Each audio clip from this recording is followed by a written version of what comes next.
Le yoga prénatal, ça permet notamment de préparer un peu son périnée et donc de se préparer à l'accouchement. Comment concrètement ? Eh ben, en fait, le périnée, souvent, souvent avant d'être enceinte, on n'en a jamais entendu parler. On sait même pas qu'il existe. Voilà. Et pour autant, c'est un organe quand même hyper important parce que c'est celui qui permet de ne pas être incontinente.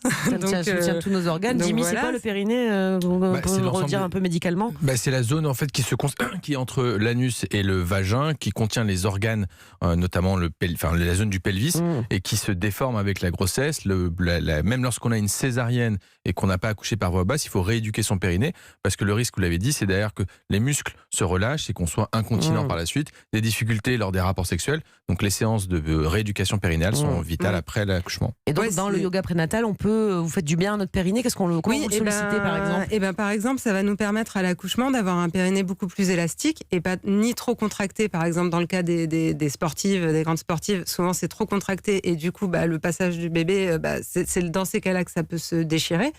Vous faites des étirements, vous faites quoi ? On travaille vraiment comme un élastique. On étire, on contracte, on étire, on contracte. On travaille son élasticité et du coup, c'est un muscle, hein, donc voilà, il faut le travailler. Et c'est comme si c'était un hamac qui portait tout le poids de l'utérus tout le long de la grossesse. Donc bien évidemment, dans les derniers temps de la grossesse, c'est de plus en plus lourd. Donc voilà, même par césarienne, il aura quand même été affaibli parce que c'est lui qui soutient tout, quoi. Jimmy ?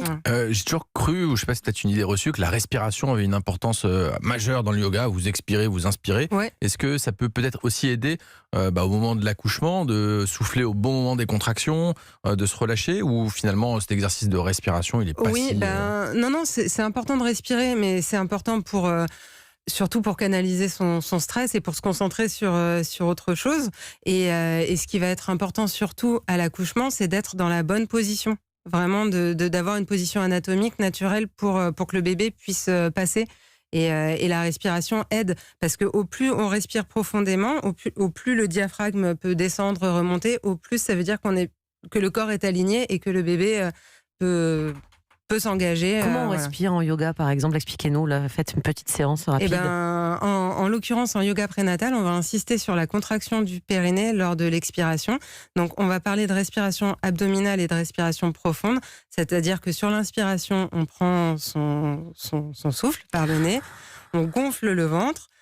Et sur l'expire, on engage le périnée, on contracte le périnée et on vide son ventre comme si on voulait aller coller son nombril à la colonne vertébrale. Ainsi, on permet au diaphragme de remonter complètement et aux poumons de se vider complètement et de travailler le périnée. Il faut qu'elle soit très profonde, cette respiration. C'est ça que vous nous apprenez en cours. Voilà, c'est ça. Ouais, et les femmes, elles savent pas le faire en général quand elles arrivent. On respire un peu trop saccadé, un peu trop même rapide, sans être enceinte, en fait, même dans la vie, d'une manière mécanique. Et c'est pas quelque chose d'une manière générale, la respiration aujourd'hui, c'est pas si évident que ça.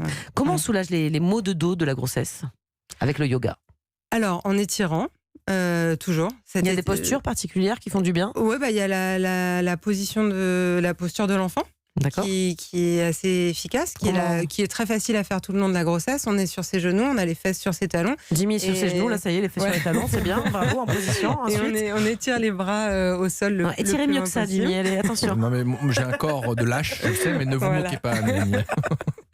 Non, et voilà, du coup, c'est toutes les postures pour soulager le bas du dos. Ça va être toutes les postures où les genoux sont au-dessus du bassin. D'accord. Voilà, pour étirer la zone lombaire, notamment. Vous avez compris ? Oui, très bien, c'est bien, parce que mais les problèmes de dos, c'est un problème récurrent, et souvent, en plus, on ne peut pas donner beaucoup de traitements. Donc, les femmes qui ont mal au dos, si on peut les soulager par le yoga, c'est une très bonne chose. Mais donc, on peut étirer le dos, et on peut aussi étirer le ventre, apparemment. Il y a une posture qui permet... c'est un peu la même, non, je crois ? Il y a la posture de l'enfant qui est évidemment... en fait, quand on étire le dos, a fortiori, on étire le ventre. Quand on est dans la bonne posture. Et il existe aussi, pour soulager, si vraiment on a un ventre qui penche trop, qu'on a trop mal, parce que la posture, c'est un problème qu'on peut avoir déjà avant d'être enceinte. Il y a les femmes qui sont trop cambrées, d'autres qui sont... Ça c'est pour tout le monde. Et il existe des ceintures lombaires, la ceinture physiomate, qui est spécialement conçue pour les femmes enceintes et qui soutient le bas du dos. Comment vous nous aidez à mieux dormir grâce au yoga prénatal quand on est enceinte ? On respire. On respire là aussi et on ouvre les côtes. Et vraiment, la respiration, ça peut paraître bête comme ça, mais C'est vraiment ce qui permet de se poser, de se désangoisser. Je crois qu'il y a des postures un peu vitalisantes. En fait, je sais pas pourquoi d'ailleurs on va chercher du vitalisant pour dormir. Mais alors non, il y a des postures énergisantes qui fait que quand on est fatigué, et on est souvent fatigué quand on est enceinte, ça permet de relancer un peu, de refaire circuler, de remettre un petit coup de boost, notamment quand on travaille ou quand on a d'autres enfants, quand la vie, quoi. Ouais, ça continue, on est enceinte, la vie continue. Donc là, il existe des postures, effectivement, pour permettre de booster un peu. Et aussi, il existe des postures pour relâcher, calmer, se poser et voilà. Pour terminer, je crois que vous allez d'ailleurs écrire un livre bientôt là-dessus, mais il y a aussi le yoga post-natal. Donc là, on est passé, ça y est, on a accouché. À partir de, ça sert à quoi le post-natal, le yoga post-natal? Ça sert à remettre tout le chantier en place. C'est-à-dire, une fois l'accouchement passé, on peut le faire à partir de quand? Dès la table d'accouchement. Ah oui, d'accord. On va dire on va attendre 2-3 jours quand même. Pas une séance, évidemment. Mais il existe des petites choses pour aider à remettre en place plus vite. Et ce sera l'objet de votre prochain bouquin. Merci beaucoup, Émilie Yana, d'être venue sur notre plateau, nous éclairer sur cette discipline, le yoga prénatal, qui a l'air effectivement de procurer pas mal de bienfaits aux femmes enceintes. Je rappelle le titre de votre livre, Mon petit cahier, yoga prénatal, chez Solar Édition. Merci encore. Merci.